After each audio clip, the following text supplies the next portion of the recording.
So let's get to our last story of the evening, and we're going to call Rod Payne-Meyer up to the stage, and I can tell you this, that if you've been in Fables before, you may have heard me tell the story about my initial introduction to Cynthia Payne-Meyer was that of an athletic world where biking and outside running, and that's how I knew Cynthia. And after we did the first Fables, Maria Basescu, who was then the ED of Next Stage, had said to me, "Listen, like Cynthia wants to have wants in," and I was like, "Okay, why?" And he said, "Well, let's talk about it tomorrow." I said, "Okay, great." I went home and I told my wife, and she's like, "Yeah, well, that's perfect sense." I said, "Tell me how that makes perfect sense." She goes, "Well, you know, she's a professional storyteller." I did not know that. Of course. So we met, and that's how I got to know Rod a little better, who's just a wonderful human being, as was Cynthia. So it is truly an honor that he agreed to come up here tonight and tell his story about love. Rod Payne-Meyer.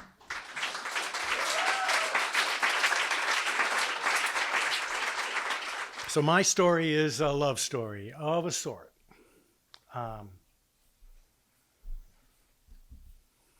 It transcends, it walks the boundary between spiritual and physical.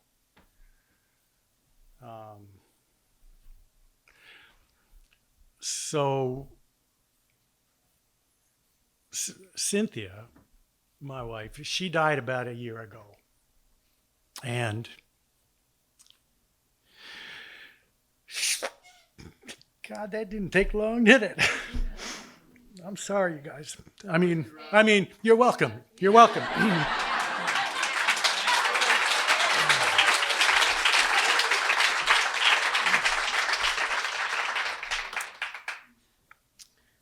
So this story is about my efforts to communicate with her after she died. So let me give you a little backstory. She was a very active person and loved the water. And every year there would be 1 or 2 or 3 pilgrimages to the ocean, sometimes more, so that she could play in the water and get up on the waves and body surf and boogie board and just love the water. So she loved going down to the Cape Cod in particular. And she was pretty good at boogie boarding, and I sucked at it. I was looking to you to see if I could say words here, but I definitely sucked at it, and she always thought that was funny. But those waves down on Cape Cod they're user-friendly relative to some, and which we kind of found out about. So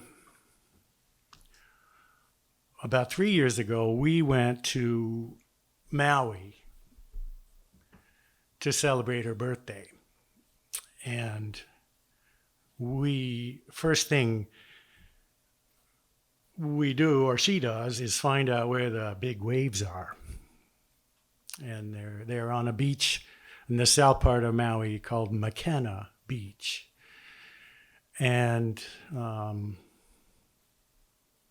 so we went to find the big waves. And they actually kind of come, they come in sets. So you'd get 8 to 10 little rollers, just kind of little ones, like you get down on Cape Cod a lot of days. just little rollers that are not much to look at or be anything on. And then they'd be followed by 2 big ones. 10 little ones, 2 big ones. 10 little ones, 2 big ones. So you could almost sort of plan and wait for the bigger ones to come in and all. And well, we played in the waves all day, all afternoon. And at a certain point, I was like, Cynthia, I could stand a little something to eat. So we agreed that we'd just do one more run, one more wave. And she had to make it count. She wanted to get a good ride on this last wave. And she got up on the wave and got a little bit too far ahead of it. This is one of the big ones now. And when you're out on the front edge of a wave that's, I was going to say close to cresting, but when you're on the front edge of a wave, you are at the mercy of that wave.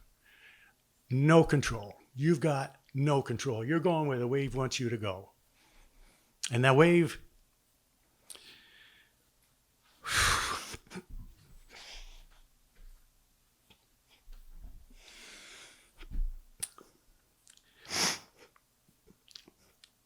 God, this isn't even the good part of the story, you guys.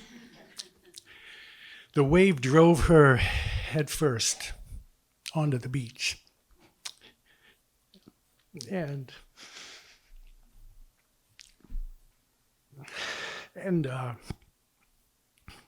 left her paralyzed from the deck down.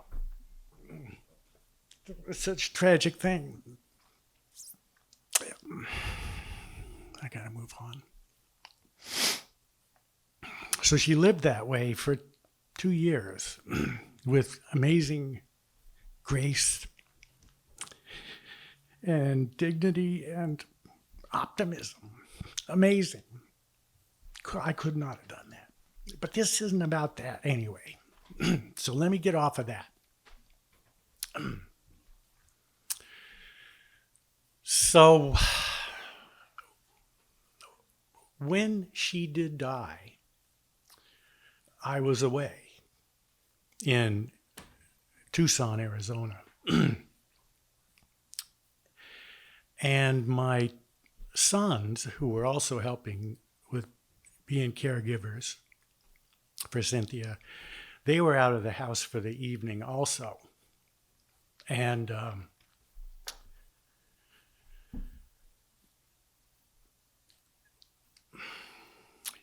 it was, in my mind, it was not a random coincidence that she passed while we were gone. I felt pretty certain of that. But of course I couldn't know. And when I came back from Tucson, her body had already been taken away to the state coroner. And so I didn't get to say goodbye, but I wanted to know, did you choose to leave when you chose to go, when you left? Was that a free will act on your part? I wanted to know that. And I also wanted to know if she was happy now that she's in spirit. So, try as I might to get her to communicate with me, it was unsuccessful. So I would meditate to calm my mind and be more receptive to maybe some outside input. I was going to say she wasn't having it. And I would ask her to visit me in my dreams. I mean, I thought that would be ideal, because there's no way I could be trying to, have it be a certain way. I want to just come in my dreams and visit me. Well, that was another unsuccessful thing. So I didn't get that done. I kept after it. I kept wanting her to give me signs.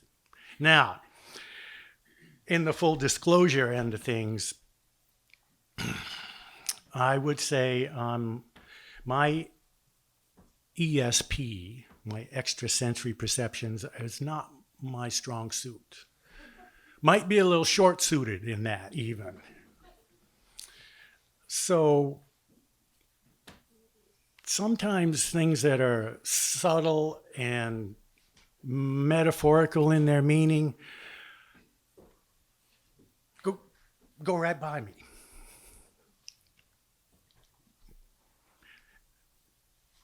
And sometimes I catch them.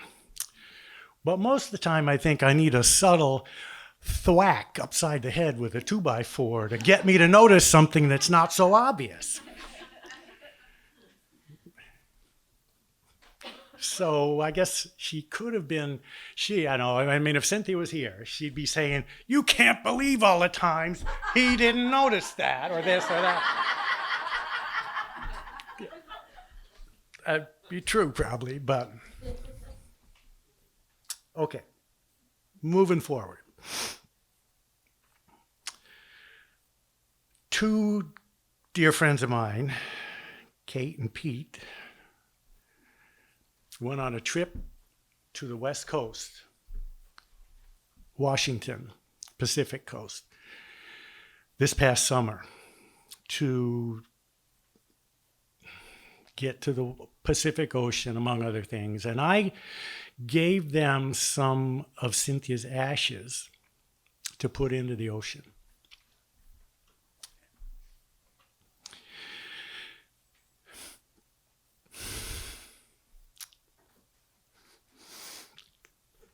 This is harder than I thought it would be.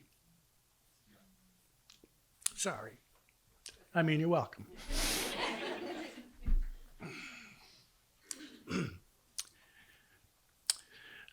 So I asked him to take some of Cynthia's ashes to the Pacific Ocean because I thought she would want some of her essence incorporated into the waters there. And we did the same thing with her ashes in the Atlantic Ocean, especially around Cape Cod, in 2 different locations on Cape Cod. Okay, so Pete and Kate get out there finally, and then the day that I was going to go on a trip out to the West Coast, I got an email from Kate saying to me, and I'm going to paraphrase this, we put Cynthia's ashes in the ocean, and they didn't float and lap in and lap out, lap in and lap out like the normal wave action would have done, but they swirled as if being stirred by an unseen hand. So now, when I read that, the image that came to my mind was a story of the Selkie or seal woman. And now, don't ask me why, because I can't even answer that. I really can't. But maybe we can ask Cynthia that question about why that came to my mind. But let me keep going. So briefly, the Selkie is a story of Irish-Scottish mythology of a seal woman who lived in the water, lived in the sea, and had the ability to walk on land if she took her seal skin off. And likewise, for her to be in the back in the sea, she had to have the seal skin back on. And the story goes, well, you all maybe have heard of the Secret of Rowan Inish, and that movie has a Selkie as a character in that. Okay, so the story goes that the Selkie, the seal woman, went ashore one night, removed her seal skin, and did a little walkabout. And an Irish fisherman came down to the shore and found the seal skin.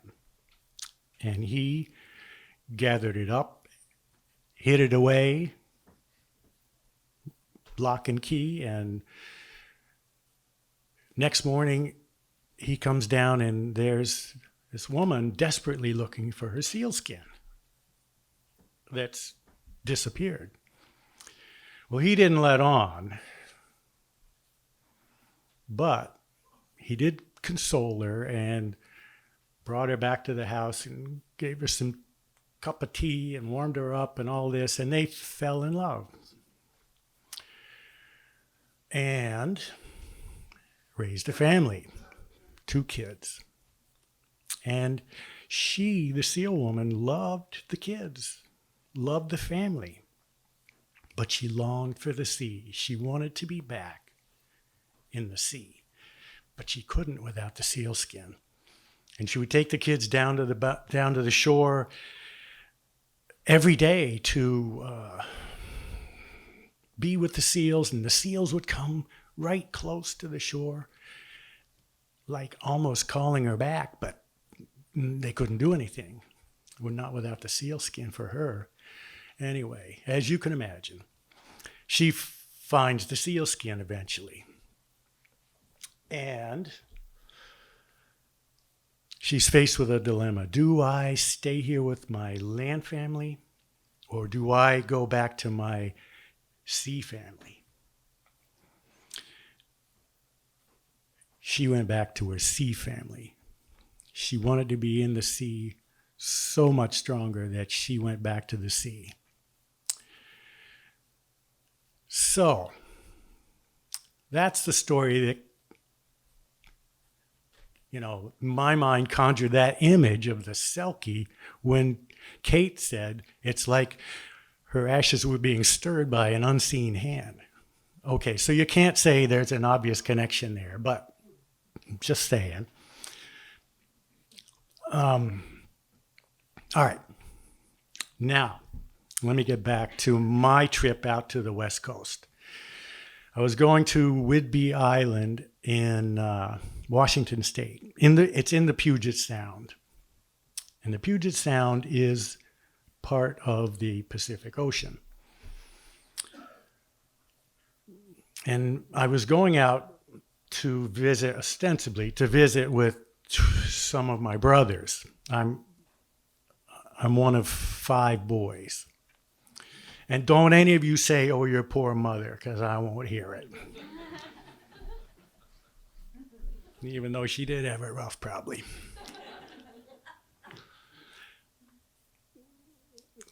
So I was going out to visit my brothers. But I had a larger agenda, because I knew I was going out to be in the Pacific Ocean. And I had some words for the Pacific Ocean that I had to get off my chest. I had blamed the Pacific Ocean since Cynthia's accident, I blamed the ocean for taking her.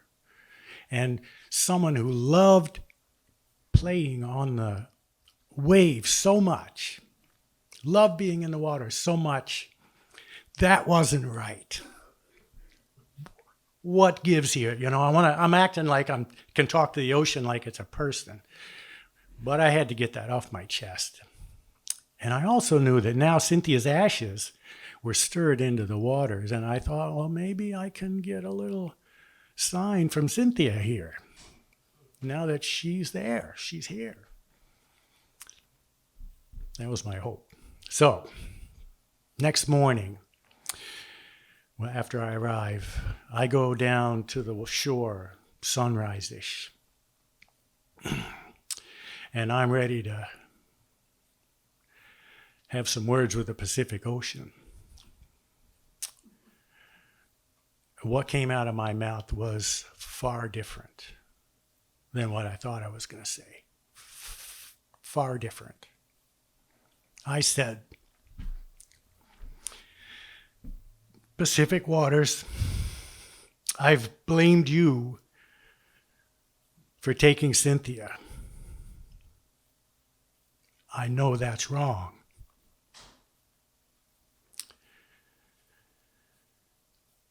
You did nothing out of the ordinary.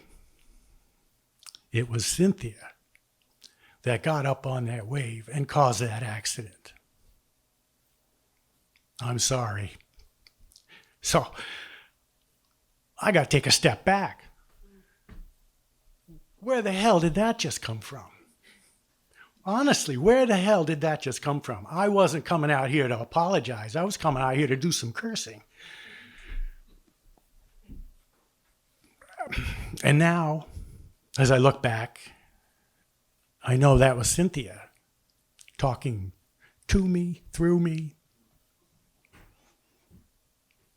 But at the time, I didn't know that. And there was no available 2x4 on the shore for me to get whacked with. I could have used it, I think. So anyway, now that I'm a little chummy with the Pacific, I think it's time for me to get in the water, and I thought I needed to submerge myself to be most open to receiving a message, a sign. So I took off my clothes and started to walk into the water. I got one foot in the water. Oh my God! Jesus, this is cold. Fetch. I don't know if I can do this, you know. I'm like, no, Rod, you got to soldier on, man.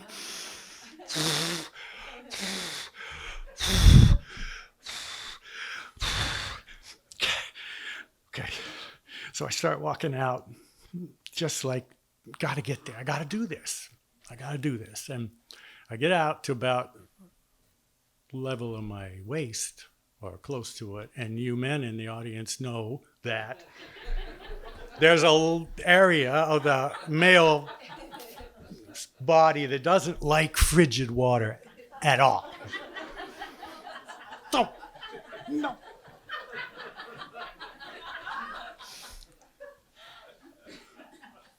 Oh, okay, let's go. God, you gotta get there, Rod. Gotta go. Finally, I get underwater. And I'll tell you, this water was cold. No nonsense. I had no business being in it. Get underwater, and now I'm sort of saying, okay, Cynthia, come to me. Quickly.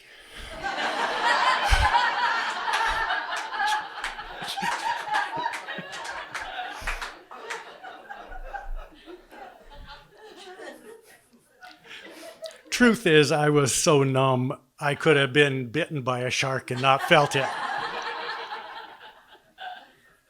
So I had to come back in. It wasn't going to happen. I was too distracted. So I come back into the shore, and I'm frustrated, disappointed, and gather my stuff up and walk back to the B&B where I was staying. And I'm now on a bluff overlooking the ocean, and I'm saying, Cynthia, I need a sign. I need a sign of some kind from you that you're where you want to be and that you're happy where you are. I need a sign. You know, I'm looking for that. You know, and I said, and even a sign of a seal would be a sign that I could relate to. And I waited, and Cynthia wasn't hearing it. So I went, cleaned my act up, got together with a couple of my brothers later that day, and we're walking on the shore again now, and telling my brother Dan about, I'm recounting the morning's activities, but prior to that, I was telling him about the unseen hand stirring the ashes, and then that conjuring an image of the seal woman to me, and then me going to the ocean and saying what I said of, it wasn't your fault. I said, where the hell did that come from?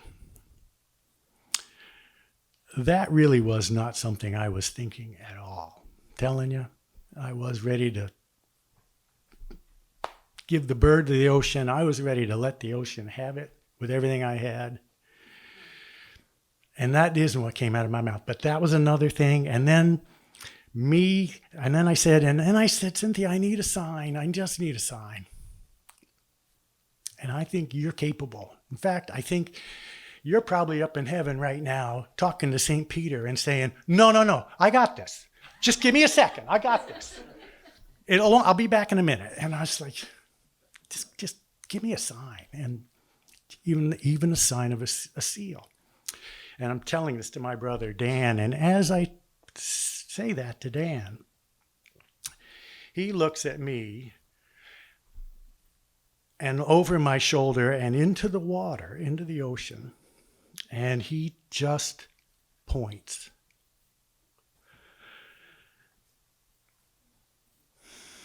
And I turn, look, and I'm looking right at a seal. And it's looking right at me, close to the shore. Another seal comes up and joins her. So now I'm a blubbery mess.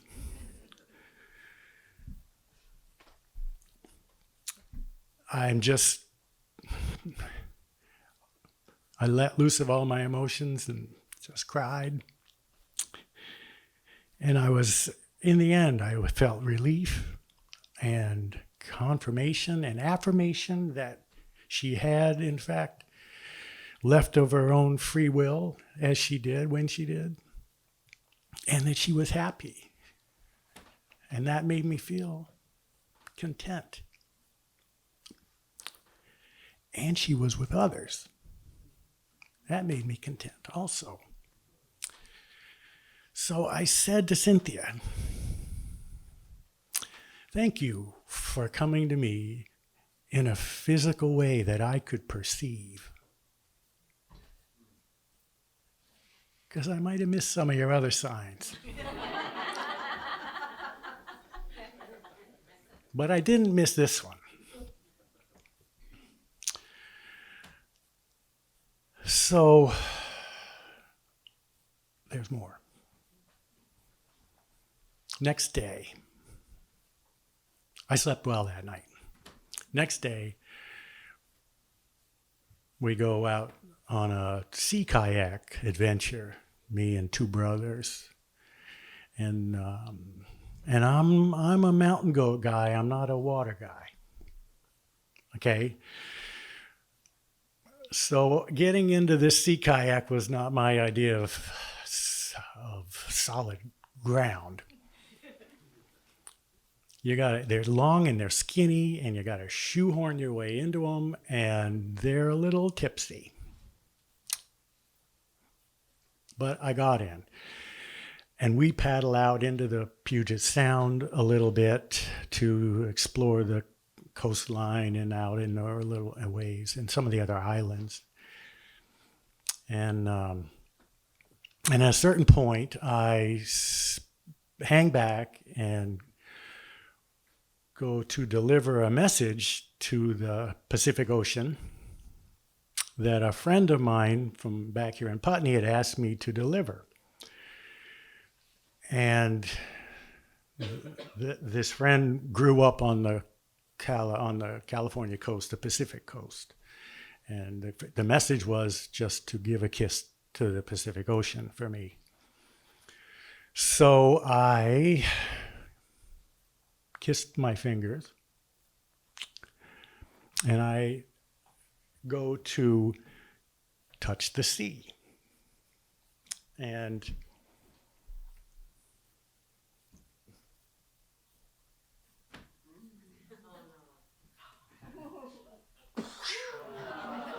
right? You could see that coming. I could have done that with my left hand and been really good. But I did it with my right hand and missed bad. So now I'm back in the Pacific waters, and it's still fetching cold. It's like, oh, God, you're killing me again. Let's get this thing into shore, because it was full of water. So I get into shore, dump the water out, get myself back in, and I start to paddle out to my now guffawing brothers, who are hysterically laughing. No sympathy there. I wouldn't have given them any either, but that's another story. So I'm paddling out towards them, and up from the water, right next to my canoe, my kayak, pops up a seal. Right next to me. Could have touched it with my left hand. And she looks right at me, and I said, "You think this is funny, don't you?"